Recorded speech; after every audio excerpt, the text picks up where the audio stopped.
Hello, my name is Sébastien Doré, and I'm working as an associate producer on Ghost Recon Advanced Warfighter 2. What's going on in the storyline is that basically the rebel Mexican have gathered their forces alongside the US border.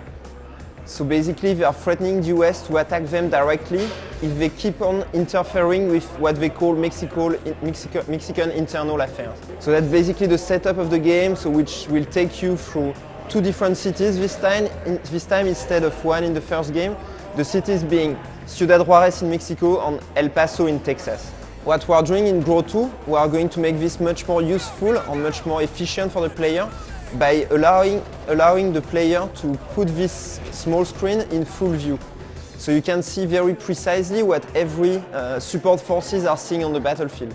Talking further about Crosscom 2.0, when you are going to use it with other supports such as helicopter, for example, or striker, or these kind of things, you have the same function. So you can switch to full view and see precisely what they are seeing, and you can order them more precisely to strike on certain elements, for example.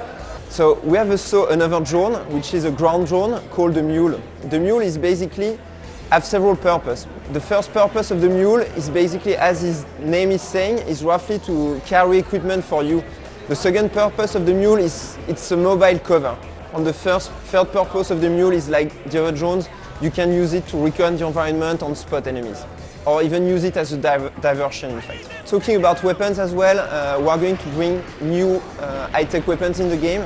As in the first game, most of our weapons are based on prototype weapons which are going to be used in the future.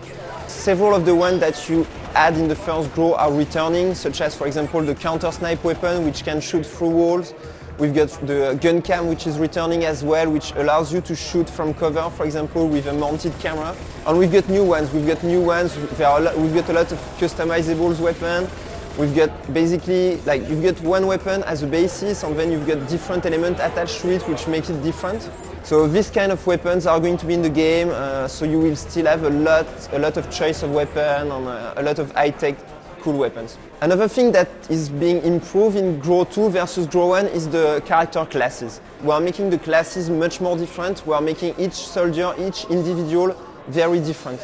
The reason why is because we are introducing a new class, the medic class, which is going to be able to medic much more your teammates, and which is going to be able to medic your character as well, which is going to be able to heal Scott Mitchell. So basically in Grow 2 we are trying to bring more variety than what we had in Grow 1.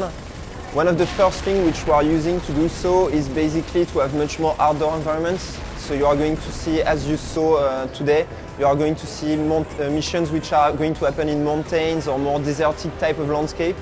So this is basically going to bring a different experience than playing in a city. And also what we are doing is we are having the player to play on both sides of the US border. So you are going to be sometime playing on the Mexican side and sometime playing on the US soil.